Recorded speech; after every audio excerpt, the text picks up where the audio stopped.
ભયાનક દુઃખની વાત છે. હું પેલા ફેસબુક બહુ વાપરતો માતાજી, મને બહુ શોખ ફેસબુકનો. એમાં મારા લાખ ચાહક હોય ને તો 200 મારા વિરોધી પણ હોય તો હારીને ખરાબ 2 કોમેન્ટ આવે મારી દીકરી ફેસબુકમાં.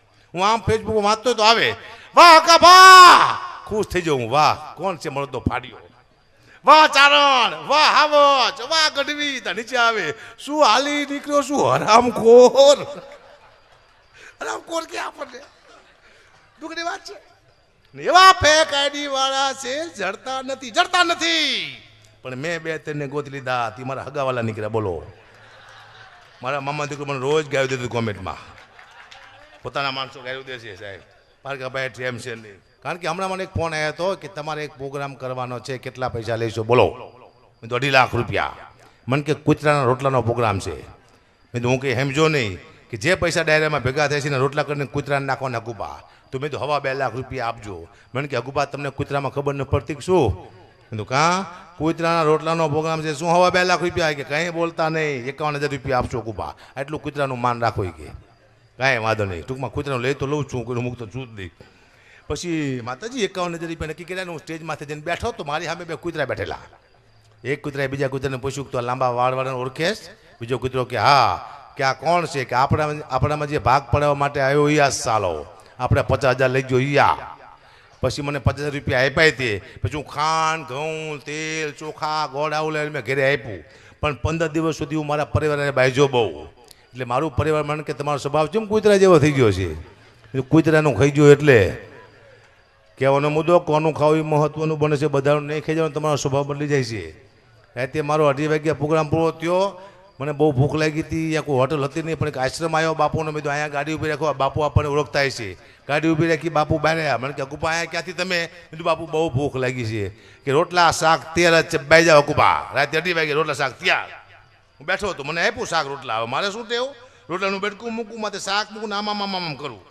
તે બાપુ મને કહે તમે શું કરો? મેં કૂતરાના ભાગનું કાઢું છું. મને કહે તમે ખાવ કૂતરાના ભાગનું જ છે કે આ રોટલા હવારે કૂતરાને નાખવાના ગુબા. તમે તમારા ભાગનું ખાઈ જાઓ, કોઈના ભાગનું કાઢશો નહીં. પછી મેં નક્કી કર્યું હું કોઈ કૂતરાના પ્રોગ્રામ નહીં કરું. આવા 6-7 પ્રોગ્રામ કરું હારો, મને તો હડકવા હાલે. આવા 4-5 કલાક હું બેઠા ભલો હાવ કરી શું વાત કરો યાર. ભૂખની વાત છે પણ મારે કરવી પડશે જીવનમાં. ભયાનક વાત છે. અમારી પાછળ એક ઉપમા લાગે છે કે હકાબા ગઢવી તો સાહિત્યનો બેતાબ બાદશાહ, માહેભાઈ આહિર તો સાહિત્યનો બેતાબ બાદશાહ, બિજરાદાન ગઢવી તો સાહિત્યનો બેતાબ બાદશાહ. બેતાબ બાદશાહ ઉપમા છે અમારી. રજૂ કરે એમ કે હવે આવશે હકાબા ગઢવી, જેને સાહિત્યનો બેતાબ બાદશાહ કહેવાય. ગોધરા મને અલગ ઉપમા આપી લોકો. હું જોતો ને પ્રોગ્રામમાં કે હકાબા ગઢવી આવ્યા છે, જેને સાહિત્યનો સાંઢ કહેવાય. કે મેં કીધું ભાઈ સાંઢ નો કહેવાય, બાદશાહ કહેવાય. એ કે અમારા ગામમાં સાંઢ મોટું. હું 1 કલાક અહીંયા સાંઢ થઈને બોલ્યો. પછી આવ્યો સાસણગીરમાં, અહીંયા રજૂ કર્યો પણ રજૂ કરતા આવ્યો જ નહીં. કે હવે આપણે હકાબા ગઢવીને તેજમાંથી રમતા મૂકી. બીજું પેલો હું મેળીમાંનો બોકડો છું, રજૂ કરો ચાલાવો, રમતા શું બોકો છો? દુઃખની વાત છે. કાલે મારો જે પ્રોગ્રામ હતો ને એમાં એક કલાકારે વિદ્યાદાન 13-14 ભજન ગાયા મારા દીકરા. કોઈ વાત બંધ ન થાય, બંધ થતા થઈ ગયો. બંધ થઈને પાછો એ કે હવે હું એક છેલ્લું ભજન સંભળાવીશ, રૂખડ બાવા. મેં તો હવે ઉખડ બાવા કીધું. ચાના બેઠે ઉખડો માન ઉખડ બાવા કીધું. દુઃખની વાત છે પણ કરવી પડશે. શબ્દ છે કોઈને ખબર નથી, પણ આ સ્ટેજમાંથી મને એટલી ખબર પડે છે એનામાં તમારે બહુ દુઃખ વેઠવું પડે છે. રાગ દોષ, વાણી દોષ ને શબ્દ દોષ લાગે. કયા સમયે તમને ખબર ન પડે કયું ભજન ગાવું સાહેબ? રાગ દોષ લાગે. કયા શબ્દ કોના વખાણ કરવા? એક બે આખા ગામના બૂચ મારતો તમે વખાણ કરવા મળો તો વાણી દોષ લાગે. ત્યાં બધા દોષ કલાકાર માટે છે. ખાલી એક પૈસાનો દોષ નથી લાગતો. પૈસામાં બહુ તાકાત છે. આ દુનિયામાં કોણ શું લેવા આવ્યું કોઈને ખબર નથી. મને ખુદને ખબર નથી બેન કે આ દુનિયામાં હું શું લેવા આવ્યો છું. તમે વિચાર કરો, હું ડાયરામાં જાઉં છું, પૈસા આવ્યા ઘરે આપું છું. પાછો ડાયરામાં જો પૈસા આવ્યા ઘરે આપ્યા, વળી પાછો ડાયરામાં જો પૈસા આવ્યા ઘરે આપ્યા. હું તો ઘરે ખાતો નથી. તો હું પૈસા ઘરે શું લેવા આપું મને ખબર નથી. હું કોઈ મજૂર છું, દાડીઓ છું, હું શું કોણ? આવા લાંબા વાલે શું લેવા ફરું દુનિયામાં? દુઃખની વાત છે પણ મારે કરવી પડશે જીવનમાં. મને ભયાનક દુઃખ થયું આજ પહેલી વાર. આ દુનિયામાં માણસ પોતાના માટે નહીં બીજા માટે આવે છે. પોતાની બેન માટે, મા માટે, દીકરી માટે, ભાઈ માટે. તમારી તમે એક પણ ઈચ્છા પૂરી આ દુનિયામાં ન કરી શકો. તમે તમારા પરિવારની ઈચ્છા પૂરી કરવામાં આવ્યા છો. આ દુનિયામાં કોકના માટે આપણે આવ્યા છીએ. મુદ્દો એ સાહેબ. એટલે કલાકારને તકલીફ છે, કારણ કે અમારી એક ટેવ છે કલાકારની.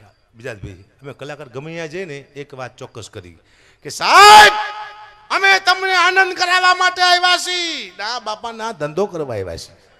આનંદમાં ઘરે નો કરે શું લે ભાઈ? ધંધો. ખોટી વાત નથી કરવાની, ખોટી વાત છે. ક્યાંય પણ અમારો પ્રોગ્રામ હોય અમે એમ કંઈક નહીં આવી શકીએ. કેમ નહીં આવી શકો? અમારા માસી મરી ગયા છે, નો ચલે. તમારા બાપ બોર્ડ વાગી ગયા છે, આવું જ પડશે. એટલે અમારે જવું જ પડે, હાલે જ નહીં. એડવાન્સ પૈસા લીધા હોય. જો એમના માસી મરી જાય તો કે ડાયરેક્ટ કેન્સલ. કાંઈ કે અમારા માસી મરી ગયા છે એટલે આ માસી તો બેને હરખાવવા જોઈએ.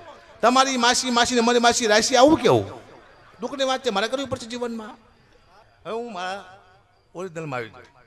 હું ઘણા ટાઈપથી રામદાસ બાપુનું ભજન છે, મને બહુ ગમતું. એ ભજન માણસ મૃત્યુ પામે એની યાદમાં ગવાય છે. તો મને વિચાર આવ્યો કે આ જીવતા માણસ માટે ગવાય કે ન ગવાય. તો મેં એને શબ્દમાં ફેરફાર કર્યો. શબ્દમાં ફેરફાર કર્યો. આદિત્ય સાંભળવા જેવું છે.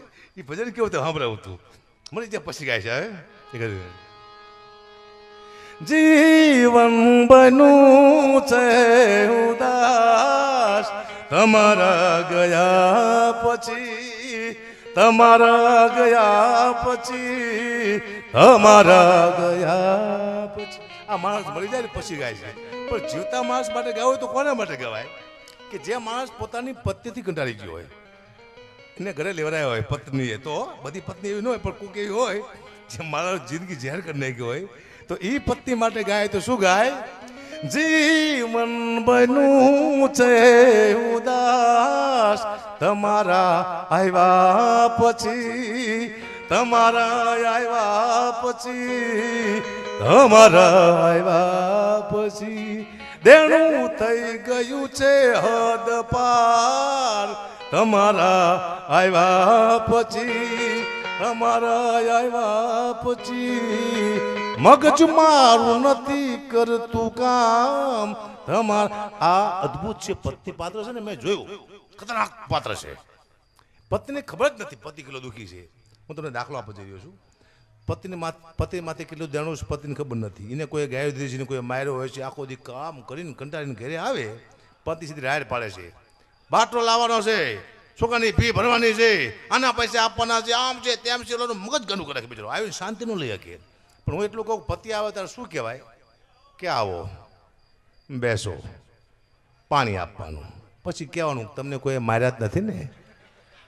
કે ના, ખાંડ લાવવાની છે. બહુ સારું લાગશે પત્નીને. એક પત્નીના પતિને કીધું કે તમને ખબર છે ને? પતિ કે શું, હું કેટલું બધું રહું છું. કે શું રહેશ તું? કે રવિવાર રહું છું, મંગળવાર રહું છું, બુધવાર રહું છું, અમાર રહું છું, પૂનમ રહું છું, હું કેટલું બધું રહું છું. એનો પતિ કે તું ખાલી હકણી રહી, શાંતિથી બેન બધું રહીશ છું, તારે કઈ રહેવું નથી. મને રહેવા દેવું હોય તું કઈ નો રહીશ.